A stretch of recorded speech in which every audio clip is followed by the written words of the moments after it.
जूठन।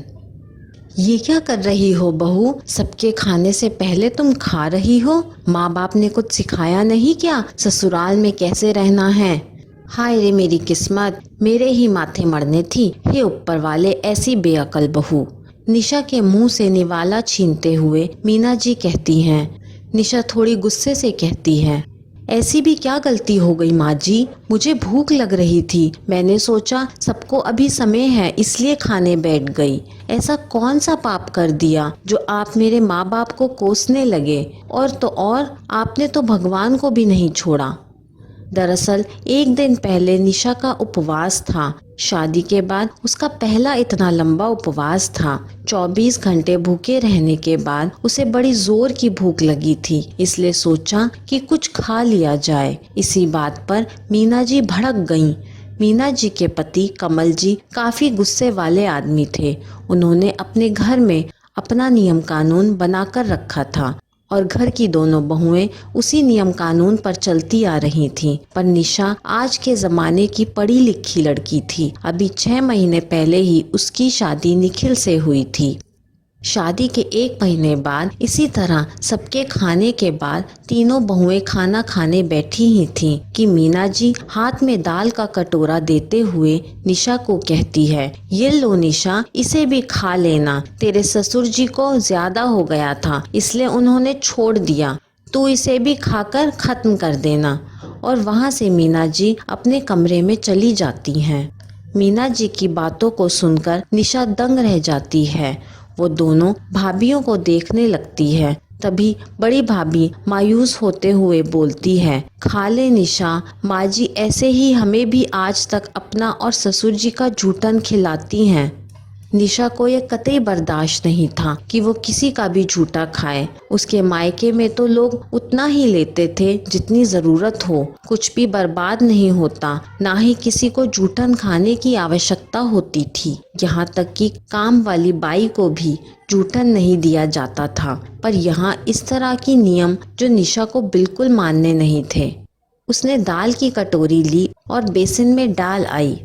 हर एक बार इसी तरह तीनों बहुओं को बचे हुए खाना दे आती मीना जी पर निशा, जो इस झूठे नियम कानून के खिलाफ थी, उसने एक दिन सासू माँ से कह दिया, माँ जी इस तरह हमें ससुर जी का जूठन नहीं खिलाया करें। मैं तो ऐसे भी उस जूठन बचे खाने को कचरे में फेंक देती हूँ, पर आप भाभियों को भी नहीं दिया करें। अरे आपको खाना है तो आप खाइए, पर हमें क्यों? हम इस घर की बहुएं हैं, कोई नौकरानी नहीं जो जूठन से अपना पेट पालेंगे। अरे आजकल तो नौकर नौकरानी या गरीब दुखिया भी जूठन खाना नहीं चाहते, और क्यों खाएं वो? हम सब इंसान हैं, इसलिए आज के बाद आप हम तीनों में से किसी को भी जूठन नहीं देंगी। थोड़ी सी डरे भाव से मीना जी कहती हैं, अरे बड़ी आई मुझे ज्ञान पढ़ाने वाली। अरे जूठन खा लेने से कौन सा तूफान खड़ा हो गया? जीभ तो नहीं कट गई किसी की। बड़ी आई बड़े घर की बेटी। इसी तरह कहते हुए मीना जी वहां से चली जाती हैं।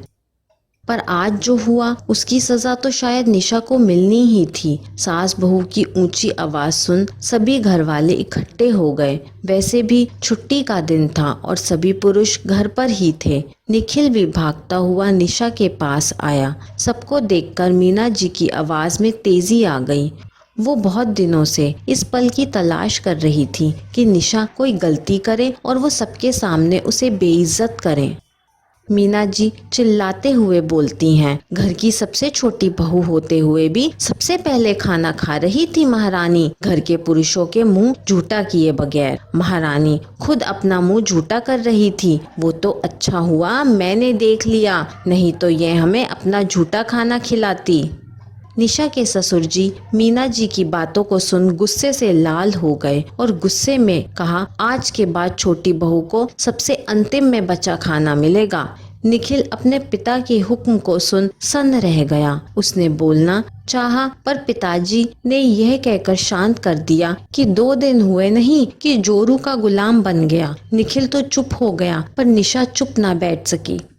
आज वो अपने हक की लड़ाई लड़ ही ली। उसने कहा, पर पिताजी मैंने कौन सी इतनी बड़ी गलती कर दी जिससे आपके सम्मान को चोट पहुंच गई। भूख लगी थी, बस आप लोगों से पहले खा लिया। क्या आपकी बेटी मेरी जगह रहती तो क्या उसे भी यही सजा देते बाबूजी?